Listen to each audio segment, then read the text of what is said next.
Крым – это целый мир в миниатюре. Он настолько многолик, что поездки в разные его концы похожи на путешествия по разным континентам. Взяв фотокамеру и блокнот, я часто отправляюсь в дальние поездки по полуострову, чтобы самому увидеть все его исторические памятники и запечатлеть их поразительное многообразие. Этими впечатлениями хочется поделиться с каждым. Поэтому вместе с телекомпанией АТР приглашаю вас на прогулки по Крыму.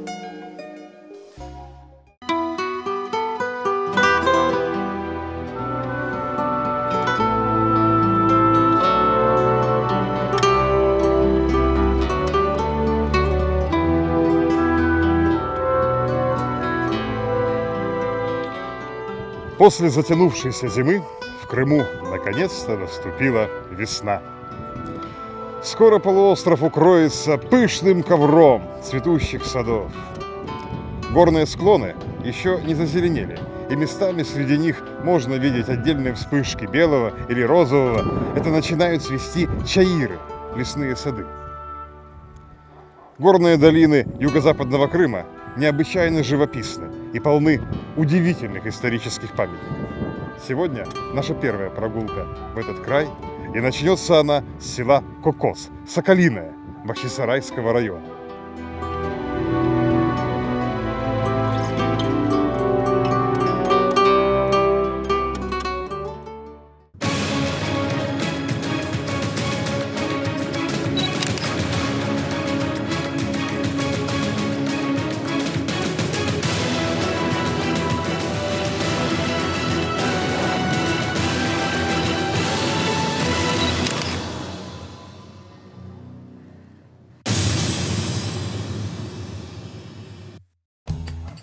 Татары Кокоза, писал в 1793 году исследователь Крыма Петр Симон Паллас, очень состоятельны, занимаясь торговлей лесом, спускаемым ими с ужасно крутых гор.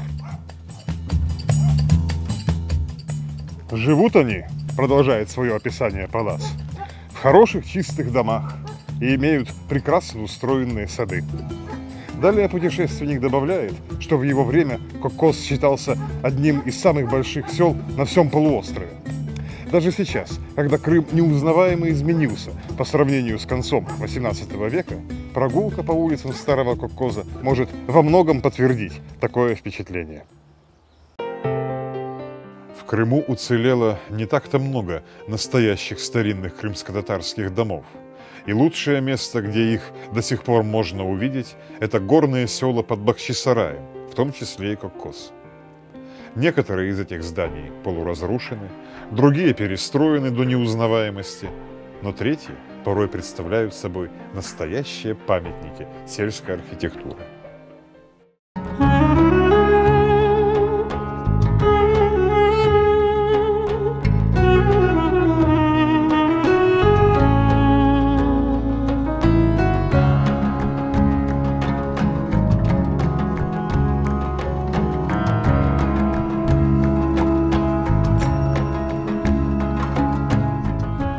В Кокозе сразу привлекает внимание большой и красивый дом.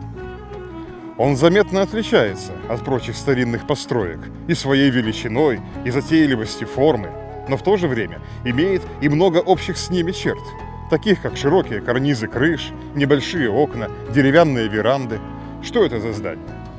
Для того, чтобы ответить на этот вопрос, познакомимся сперва с его хозяевами. До середины 17 века между реками Дон и Урал лежали владения Большой Ногайской Орды. Этим степным государством правила династия Беев, потомков знаменитого Эдиге. Из этой династии происходил и Юсуф-бей, правитель Ногайской Орды в 1550-х годах. Юсуф-бей имел многочисленное потомство. Наиболее прославилась его дочь Сююмбике. Она была замужем за казанским ханом крымского происхождения Сафой-Гираем. После его гибели сама стала правительницей Казанского ханства при своем малолетнем сыне Отомише-Гирае, а накануне взятия Казани Иваном Грозным попала в русский плен и умерла там. Сын Юсуфбея, Иль-Мирза, напротив, сумел подружиться с Москвой. Он поступил на службу к царю, его потомки обрусели, приняли православие и влились в ряды высшей русской знати под фамилией Юсуповых. К началу XX века князья Юсуповы были самыми богатыми во всей Российской империи, уступая лишь царской фамилии. Род Юсуповых имел такое значение, что когда его единственной наследницей осталась женщина, княгиня Зинаида Николаевна, царь разрешил, чтобы ее муж, происходивший из менее знатного семейства, взял фамилию и титул жены, лишь бы знатный род не прервался. Эта княгиня, дальняя прапраправнучка Эдиге и Юсуфбея, и стала первой хозяйкой большого дома в Коккозе. В 1908 году она выкупила старую усадьбу у местного помещика Алибея Булгакова и приказала выстроить здесь, как она выразилась, нечто в татарском вкусе.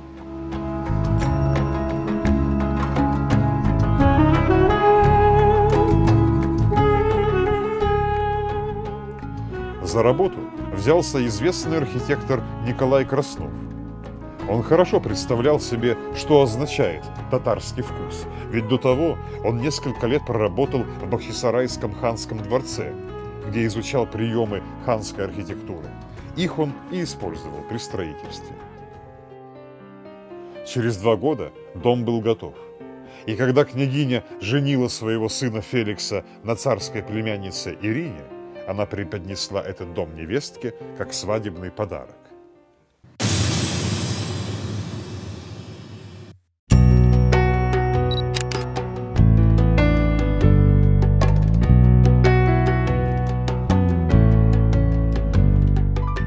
Через много лет, уже после революции, в эмиграции, князь Феликс Юсупов вспоминал об этом так.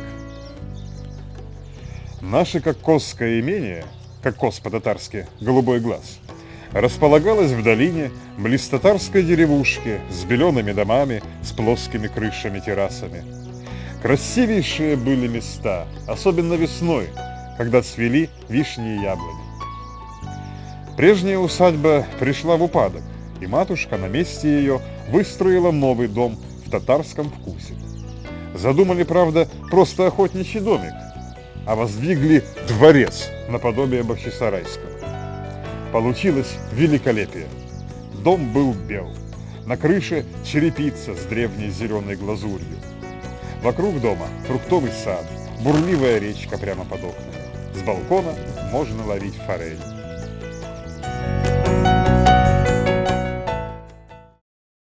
Дом действительно был роскошен.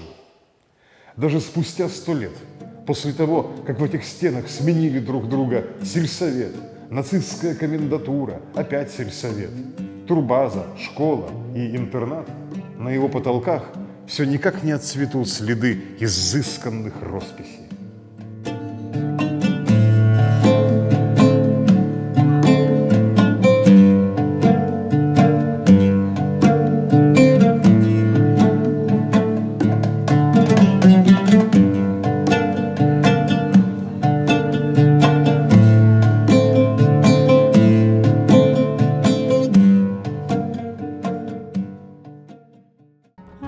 Этот дом был очень и очень богато украшен.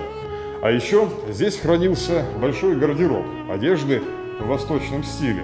И гости выходили по вечерам к ужину в нарядах пашей, султанов, визирей. Юсуповы просто-таки купались в роскоши, обладая, помимо имения в Коккозе, имениями под Москвой и под Белгородом, дворцом в Кариизе, 2 дворцами в Петербурге и прочими несметными сокровищами.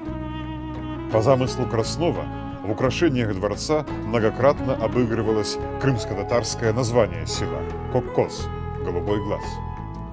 Изображение голубого ока встречалось здесь на витражах и стенных росписях и на фонтане на наружной стене.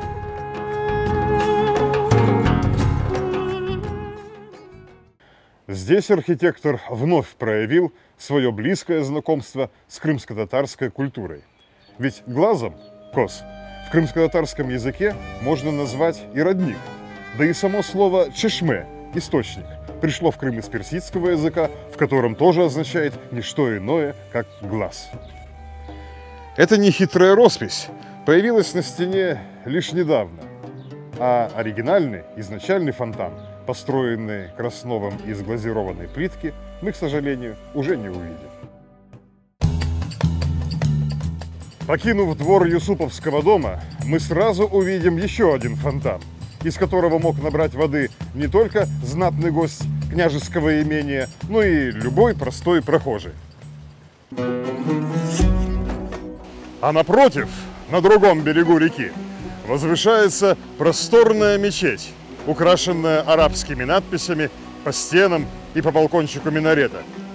Она тоже была построена на средства Юсуповых, и хотя их род уже 300 лет не был мусульманским, все же они решили сделать столь щедрый подарок жителям Коккоза.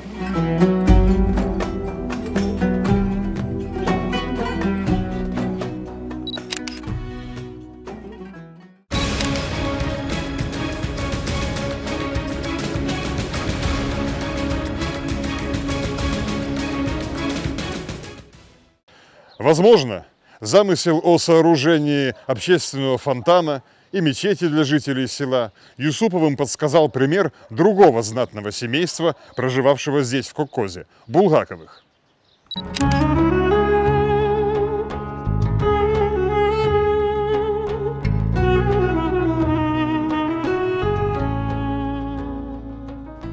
Предки Булгаковых когда-то прибыли в Крым из Турции. В отличие от Юсуповых, они не меняли своей прежней веры и были менее знатны и богаты. Их дом с широкой верандой на колоннах, стоявший чуть выше по склону, был не столь пышен, как Юсуповский дворец, но вполне уютен и удобен. Булгаковы издавна были владельцами здешних земель и содержали в селе постоялый двор для торговцев, что направлялись через горы на южный берег.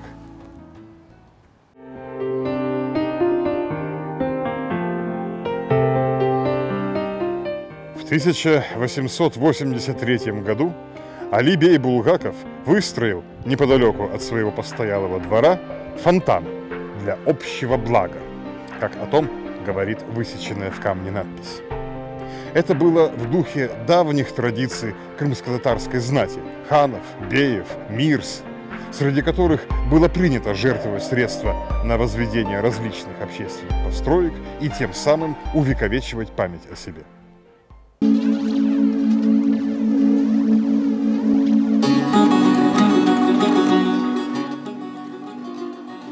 Еще более впечатляющим памятником Али бею стала сооруженная на его средства мечеть.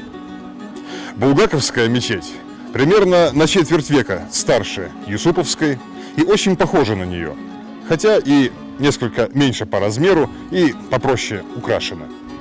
Возможно, Юсуповы, сооружая свою мечеть, брали пример с этой, желая показать жителям Коккоза, что они ничуть не менее щедры, чем Булгаковы, и что они могут подарить селу и фонтан, и мечеть. Действительно ли два знатных рода соперничали между собой в благотворительности или нет? Но так или иначе в Коккозе по сей день существуют два красивых дворянских дома, две мечети и два фонтана, построенные двумя разными семьями. Одной, которая жила здесь издавна, и второй, которая появилась тут позже и обладала достаточными средствами, чтобы реализовать любые свои фантазии.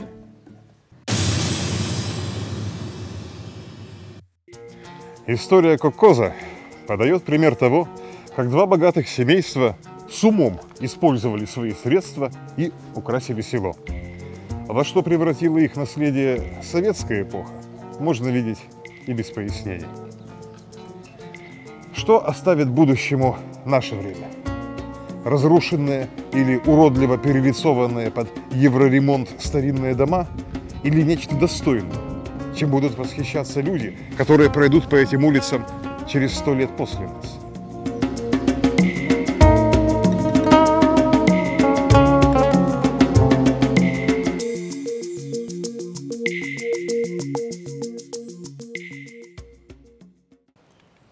тщательно отремонтированное здание Юсуповской мечети и реставрационные леса у стен Булгаковской вроде бы позволяют надеяться на лучшее. С другой стороны, известно, что недавно крымскими властями было принято решение, которое позволит передачу Юсуповского дворца из государственной собственности в частную.